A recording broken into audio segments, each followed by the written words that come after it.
Hi all. I hope you guys have written answer to today's question and gotten it evaluated on CollectorBabu.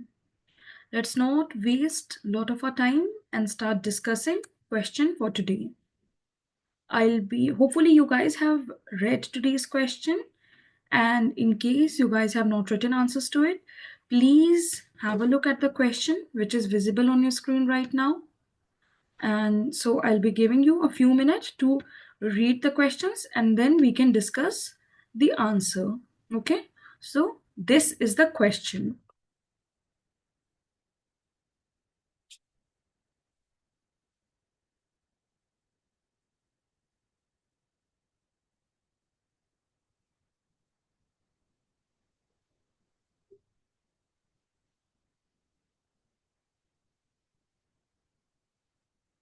Okay, hopefully you guys have read the crux of the question. Let's move on to the question. The first is, what are the ethical issues involved in the above case? The second, what are the options available to you in order to complete the project as well as retain Seema in the organization? And third, what would be your response to Seema's predicament? What measures would you institute to prevent such occurrences from happening in your organization? Okay, obviously. So this question is about the work culture of office, okay, and how interpersonal relationship, how professionalism, ethical behavior in offices have an overall impact. Okay, so you will be giving a small introduction about the what the crux of case study is, which is highlighting the challenges of maintaining professionalism, dignity, and ethical behavior in public offices. Okay, after that, you have to come straight to writing the questions. The first question was, what are the ethical issues involved? Okay, so remember that ethical dilemma and ethical issue, they are different. Obviously there might be a few overlapping parts between them, but when we are told to write ethical dilemma, it is that there are two equally compelling options, but you have to choose any one. Like two values are at stake. Okay, so in this case it could be like justice versus fairness, okay, or various other different ethical dilemmas, but here it is asking about ethical issues. So in ethical issue you have to write out what are the issues which are of ethical importance, which are present in the given case study.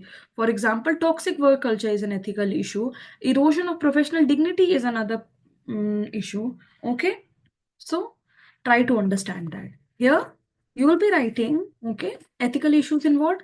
First would be erosion of professional dignity, okay, because the chief architect's behavior has compromised Seema's dignity by subjecting her to public humiliation and harassment. What I have told in the previous ethics class, that when you're giving one ethical issue, then you also have to write one line, just one line, explaining why you are thinking that ethical issue is at play. You can not just mention that erosion of professional dignity. Please briefly give some time to analyze it, very briefly, but do analyze. And then we'll talk about toxic work culture. Okay, environment has become unprofessional, counterproductive. Then you will be talking about credit taking tendency, that the chief architect has this fear of losing recognition, has overshadowed the team's shared goal, because at the end of the day it is teamwork, but the chief architect wants all the credit for himself. And then you'll talk about inefficient utilization of talent. There is Seema's potential which is not being utilized fully. And then there is this issue of mental health being impacted because of such tainted and toxic work culture. Lastly, you can write about gender sensitivity and inclusivity. You do not forget to mention this point, because again, Seema being a woman, you have to understand that her uh, the challenges she faced is also because she is a woman. And then highlight the lack of sensitivity towards ensuring respectful and inclusive environment for female employees. Okay, and then in the second part, what are the options available? Here you have to write more than three options. Remember, like at least more than two in any case you have to write, because one would be black and white, and in between there are many grays. The options you have to explore, and the way forward would be an amalgamation of all the options you understand. So counseling the chief architect would be one option. Okay, you have to address his insecurity, emphasizing team effort, and then direct intervention, like arrange a mediation and discussion between chief architect and Seema, and then taking strict disciplinary action. All these are options available. It's not that you have to use all, but you have to mix uh, and group some of those options, and then find your way forward. Empowering Seema, providing her with reassurance, involve her actively in decision making, work redistribution. Okay, there are many points that you would be able to generate. And then institutional measures. Okay, and then what would your response be to Seema's predicament? Obviously, so, what would your response be? Here, try to understand you are not Seema. Okay, who are you? Okay, you are the additional director general of CPWD. Okay, so you have to balance all the stakeholders' interest, not just Seema's, but all the stakeholders. Okay, so you'll be talking about immediate actions like personally meet Seema to reassure her of organizational support, apologize for her distress, etc. So as the additional director, you have to take some proactive measures, and then you also again you have to take some proactive measure, like so that such cases does not become a basis and leading to more such resignations or etc. Then we will be talking about restoration of dignity, asking the chief architect to issue a formal apology because he did Seema wrong, okay, in the manner that restores her confidence and dignity. But you also have to prevent resignation, both of chief architect and of Seema. Everybody's resignation should be avoided at all cost if they are worthy of contributing to the project. Okay, then assure Seema of her value to the organization, highlighting her growth, opportunities, etc. And then the second part is you have to prevent such reoccurrence because you're the additional director. Okay, so obviously you will be having the zero tolerance policy. That is a must. If in any case certain important values are being violated, for example, gender justice, then zero tolerance policy is a must. Okay, ensuring a strict code of conduct for workplace behavior, emphasizing respect and inclusivity. Then you have to talk about ethical training program, conflict resolution through mediation, conciliation, etc. And then recognition of team efforts, empowering the female employees. Here you can use some important government measures like she-box, etc., and how they might be helpful in empowering the female employees.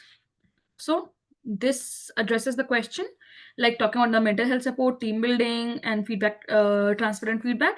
You can just write any 4 or 5, and that would suffice. And that's it. That is how. Wait a minute. I made a mistake. So, yep, this is our conclusion. So, you have to incorporate ethical values and promote a positive work culture in public offices.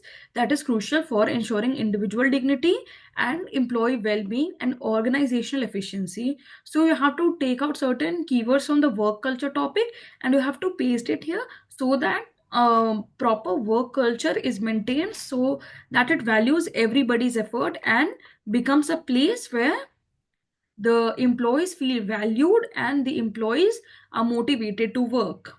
Okay. Now, our second question is, a landslide occurred in the middle of the night on 20th July 2023. I'm not going to read it, just read the question. I'll be waiting for 1 minute.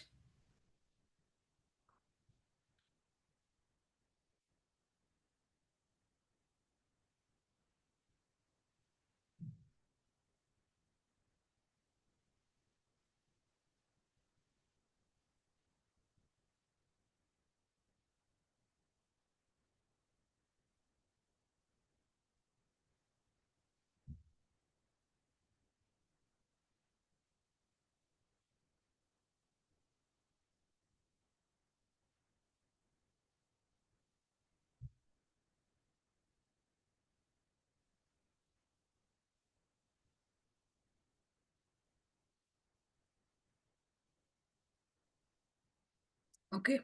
So, here there are two questions. The first is, what are the ethical issues involved in this case? Okay. And the second is, evaluate the options available to you being district magistrate of the area. Okay.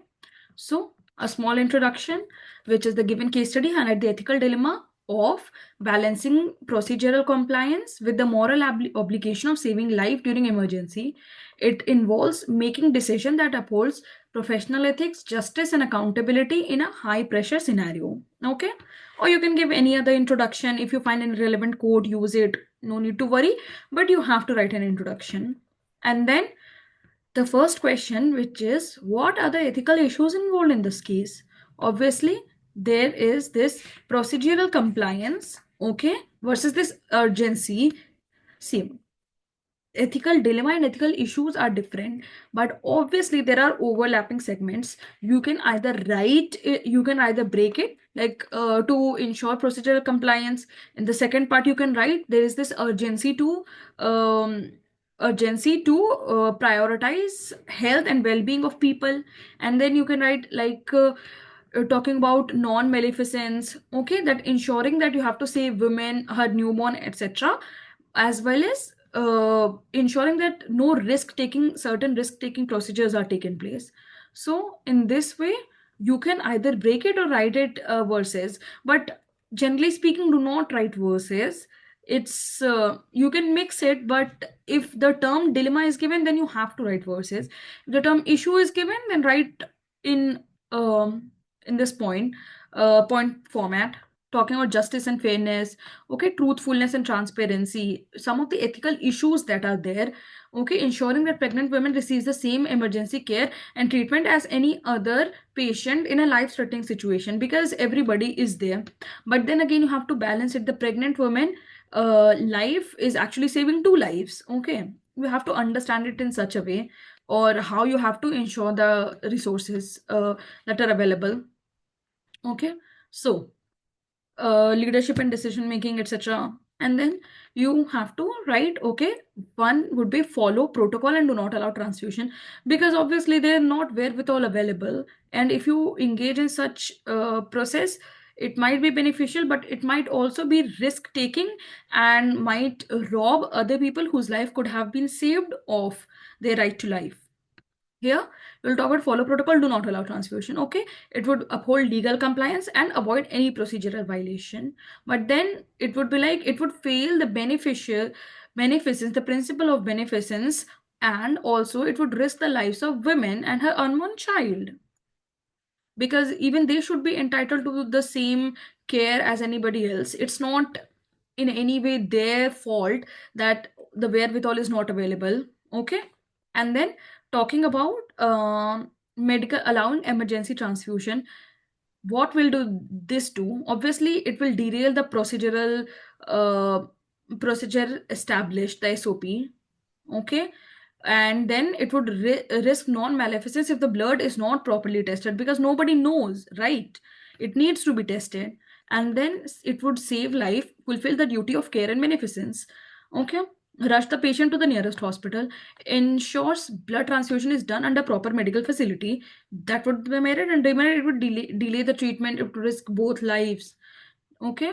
And then you could obviously talk about some innovative measures like airlifting blood, ensuring compliance, avoid risk of uncertified blood, but there could be weather and logistical delays, and whatever you are able to make some point out, and let the doctors decide, okay, because it would be the best expertise to understand and take evaluation of certain condition, because they are adept at working under such condition. You'll be talking about then the last would be, obviously this you're not going to do, but obviously as an option you can just write do nothing. If you don't do nothing, it would at least ensure that procedurally you have not violated any rules and regulation, but it would fail in violate beneficence and violate the duty of care, and it would result in preventable loss of lives, okay.